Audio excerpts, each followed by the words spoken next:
definisi kanak-kanak. Kanak-kanak ialah manusia yang berumur antara lahir hingga balik. Ia juga tempoh perkembangan di mana individu mengalami pertumbuhan fizikal, intelek dan emosi yang pesat. Pandangan tokoh, Imam Al-Ghazali mendefinisikan kanak-kanak sebagai anugerah yang berharga daripada Tuhan dan percaya bahawa mereka memiliki sifat-sifat semula jadi kecerdasan dan kebijaksanaan. Bagi Jean Piaget pula, beliau percaya bahawa perkembangan intelek kanak-kanak berkembang melalui peringkat tertentu dan beliau mencirikan kanak-kanak sebagai makhluk yang sentiasa dalam proses pembelajaran dan pembangunan. Pandangan Maria Montessori pula, beliau percaya bahawa kanak-kanak adalah berkeupayaan aktif meneroka dan mendidik diri sejak kecil. Agensi yang melindungi kanak-kanak adalah Jabatan Kebajikan Malaysia. Jabatan Kebajikan Malaysia menubuhkan dasar perlindungan kanak-kanak negara untuk menerap dan memupuk kesedaran tentang pentingnya tanggungjawab dalam melindungi kanak-kanak kepada semua lapisan masyarakat. Kenapa kanak-kanak perlu dilindungi? Kanak-kanak adalah salah satu kumpulan orang yang paling terdedah dalam masyarakat dan mereka menghadapi pelbagai risiko dan bahaya. Melindungi kanak-kanak adalah penting untuk keselamatan, kesejahteraan dan masa depan mereka. Imam Al-Ghazali yang merupakan seorang tokoh ilmuwan Islam yang terkenal bukan sahaja di kalangan umat Islam, bahkan juga dari kalangan bukan Islam. Beliau diberi nama Abu Hamid Muhammad bin Muhammad Al-Tusi Al-Ghazali serta beliau dilahirkan pada 1085 Masihi di Tus Khurasan iaitu Timur Iran. Dan nama gelarannya ialah Hujjat Al-Islam. Selain itu, keilmuannya yang sangat meluas dalam pelbagai bidang ilmu pengetahuan, khususnya dalam bidang falsafah, usul al-fiqh, ilmu kalam, tasawuf, kemasyarakatan, pendidikan, akhlak dan politik.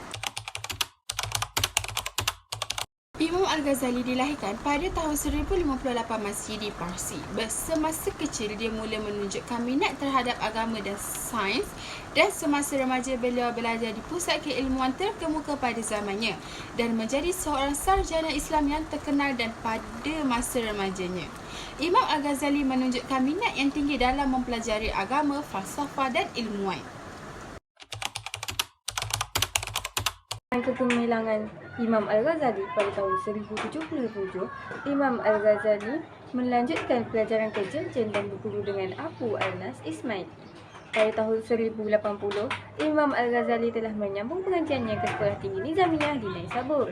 Di Nizamiyah, beliau belajar daripada Abu Al-Amri Biyuddin Al-Juwaini yang terkenal di gelaran Haramain.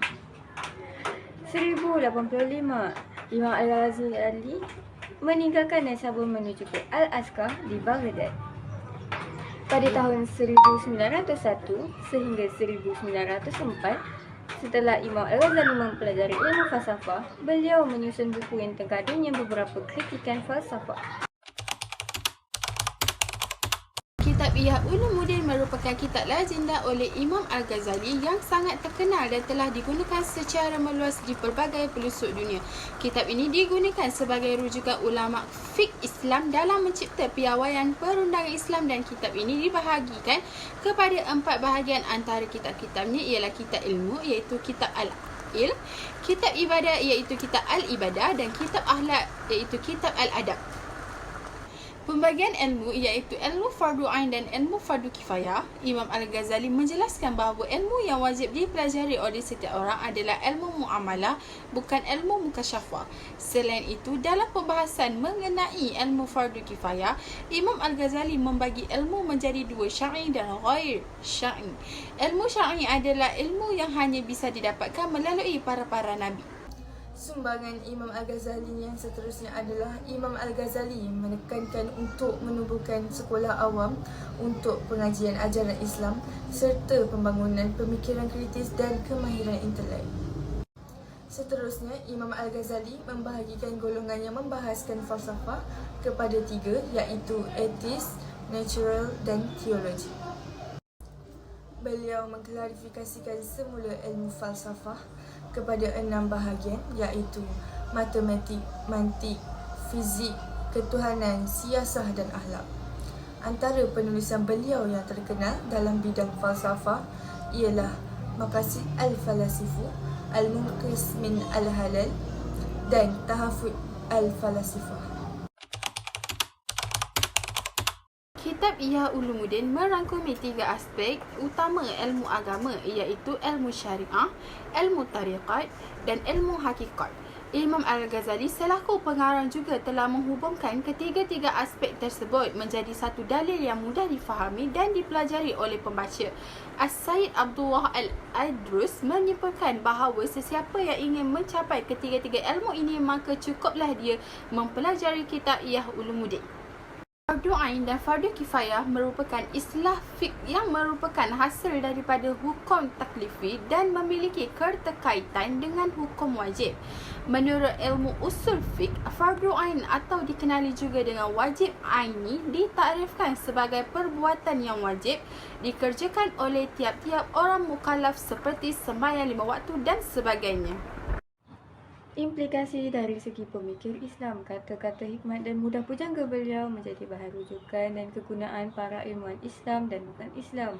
Beliau dapat menyelesaikan masalah berkaitan dengan kekeliruan dalam bidang akidah, hukum dan kemasyarakatan yang munculnya berbagai aliran dan mazhab pada zamannya dan menghidupkan semula budaya ilmu yang berasaskan kesepaduan atau tauhid dan wahyu ilahi.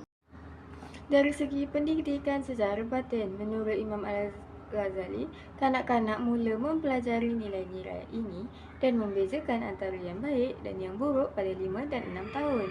Pendapat ini dipersetujui oleh pendidik moden masa kini, malah tertulis dalam sebuah buku berjudul Early Childhood Education oleh Leaf dan Osborne. Satu kenyataan yang berbunyi sesetengah pihak menyatakan bahawa seorang kanak-kanak berumur 6 tahun telah mempelajari 75% daripada apa yang ia akan belajar sepanjang hayat.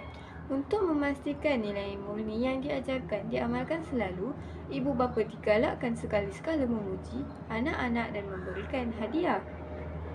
Pada masa yang sama, ibu bapa mestilah mengajar anak-anak supaya tidak mementingkan perhiasan diri yang melebihi batas. Kesimpulannya, pemikiran Imam Al-Ghazali berkenaan ilmu jika dilihat selari dengan falsafah adalah ilmu yang dibawanya dalam perjalanan hidup beliau untuk mencari kebenaran yang hakiki. Ianya dilihat jelas dalam pendahuluan kitab Ihya beliau apabila menyatakan ramai para ilmuwan yang keliru dan seakan tidak mampu mengenal pasti apakah ilmu yang benar dan apakah yang sebaliknya. Sehingga wujudnya pelbagai kesilaruan, ada yang menganggap kejahilan itu ilmu lalu mempertahankannya.